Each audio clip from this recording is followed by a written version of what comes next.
যখন কোরআনের তেলাওয়াত করা হয় মনোযোগ দিয়ে শুনো, তোমাদের উপর রহমত নাজিল করবে কে?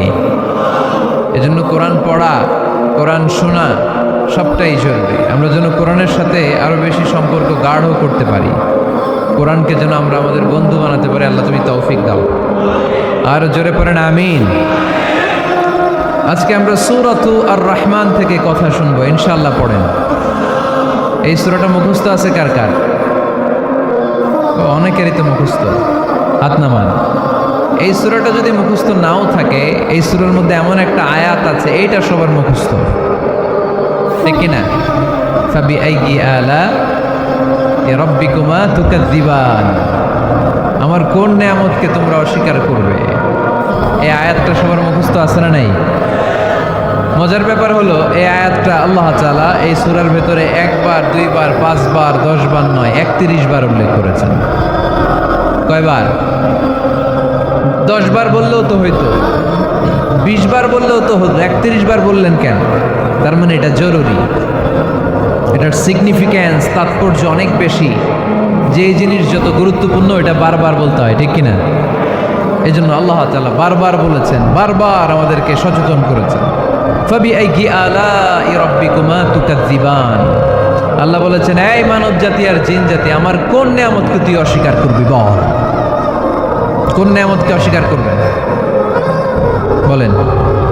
আল্লাহর কোন নেয়ামতকে অস্বীকার করার কোনো সুযোগ আছে? ওয়া ইন তাউদ্দু নি'মাতাল্লাহি লা তুহসুহা ইন্নাল ইনসানা লাযালুমুন কাফার। যদি আমার নেয়ামতগুলো গুনতে শুরু করে দাও, গুনতে গুনতে তোমার জীবন শেষ হয়ে যাবে, হায়াত ফুরিয়ে যাবে। আমি আল্লাহর নেয়ামত গুনে কশিনকালেও তোমরা শেষ করতে পারবে। সাগরের জল যদি কালি হয়ে যায়, গাছের পাতা যদি খাতা হয়ে যায়, সাগরের জল নামক কালি দিয়ে গাছের পাতা নামক খাতার উপরে যদি আল্লাহর প্রশংসা লিখতে শুরু করে দেন, আল্লাহ বলে গাছের পাতাও ফুরিয়ে যাবে, সাগরের জলও ফুরিয়ে যাবে, কিন্তু আমার প্রশংসা করে তোমরা শেষ করতে পারবে না। এজন্য আল্লাহর প্রশংসা করতে হবে বেশি বেশি নাকি কম কম? কম কম না বেশি বেশি? ফাবিআইয়ি আলাই রাব্বিকুমা তুকাযযিবান, আমার কোন নেয়ামতকে তোরা অস্বীকার করবি বল? O mankind and jinnkind, which of my mercy and blessings you wanna deny? আমার কোন নেয়ামতকে অস্বীকার করবি? অস্বীকার করার সুযোগ আছে? নাই। আল্লাহর হাবিব সাল্লাল্লাহু আলাইহি ওয়াসাল্লাম এই সূরাটাকে বড্ড পছন্দ করতেন। সাহাবাদেরকে একবার তিনি এই সূরাটা তেলাওয়াত করে শোনালেন। সাহাবারা চুপচাপ, ঠিক যেমন এখন আপনারা চুপচাপ। আল্লাহর হাবিব বললেন, ও সাহাবারা, তোমরা তো এই সূরা শুনে চুপ করে বসে আছো, কিন্তু তায়েফের ময়দানে জিনদের কাছে এই সূরাটা আমি তেলাওয়াত করেছিলাম, তারা কিন্তু চুপচাপ বসে থাকে নাই।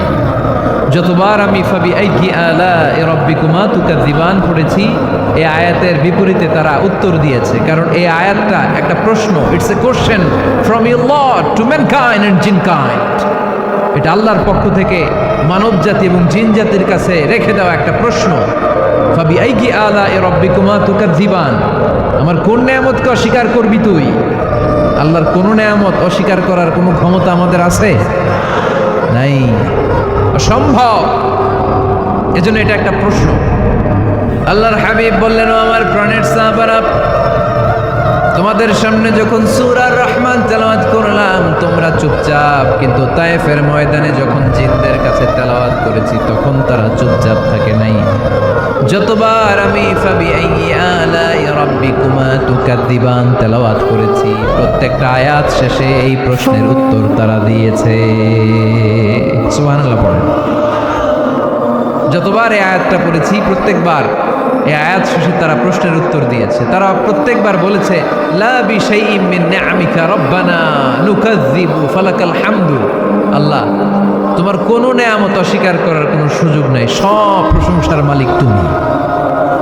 আবার যখন এই আয়াতটা আমি পড়েছি আবার উত্তর দিয়েছে, আবার আমি পড়েছি আবার উত্তর দিয়েছে। এরকম একবার নয়, 2 বার নয়, 5 বার নয়, 10 বার নয়, 31 বার এই আয়াতটা তেলাওয়াতের পর পর জিনেরা এই আয়াতের উত্তর আমার সামনে দিয়েছে। সুবহানাল্লাহ।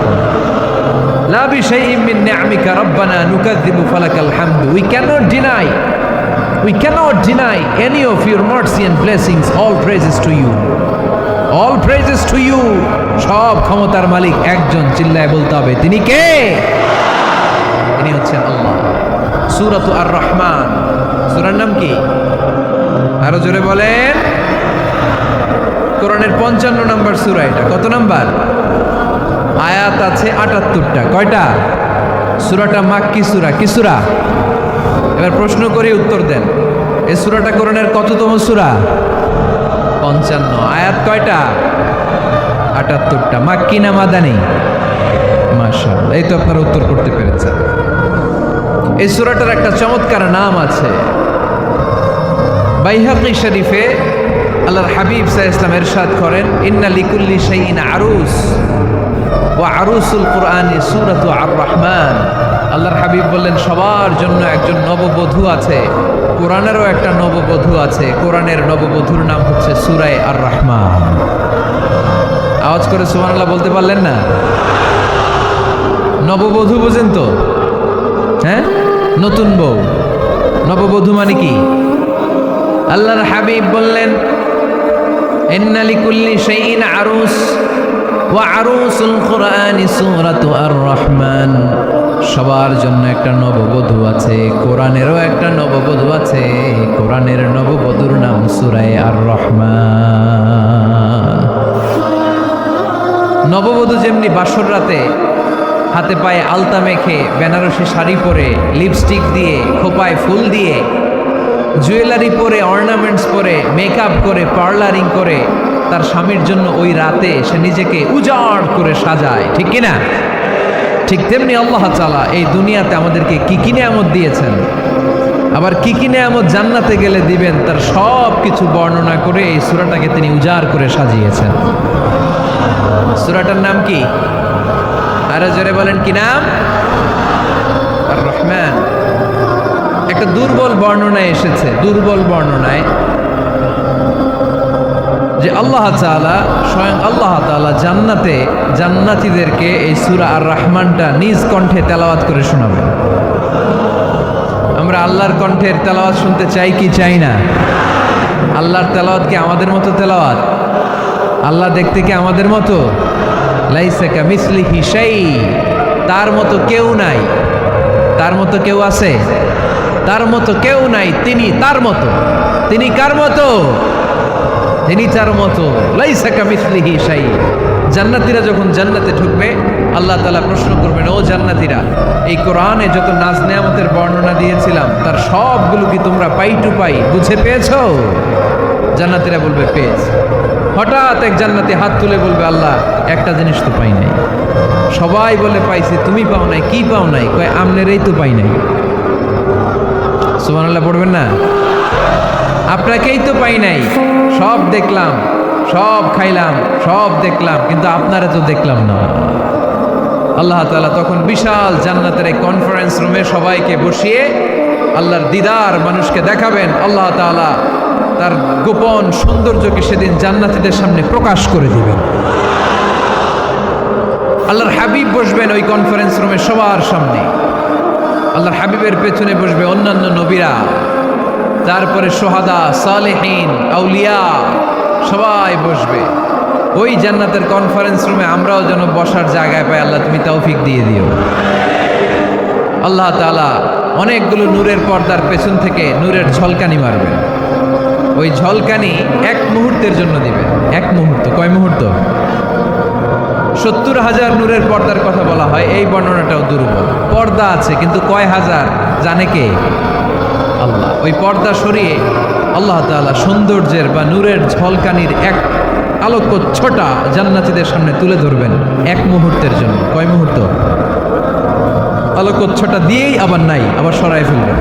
ওই এক মুহূর্ত দেখে জান্নাতীরা পাগল হয়ে যাবে, অপলক নেত্রে তাকিয়ে থাকবে। এইভাবে চোখের পলক ফেলবে না, চোখ মেলে তাকিয়ে আছে। কিন্তু সামনে কিন্তু আল্লাহর নূর আর নাই, কারণ ওইটা আসছিল কয় মুহূর্তের জন্য? এক মুহূর্ত পরে নাই। কিন্তু কি যে দেখলাম, কত সুন্দর! কোটি কোটি বছর এরকম অপলক নেত্রে জান্নাতীরা তাকিয়ে থাকবে।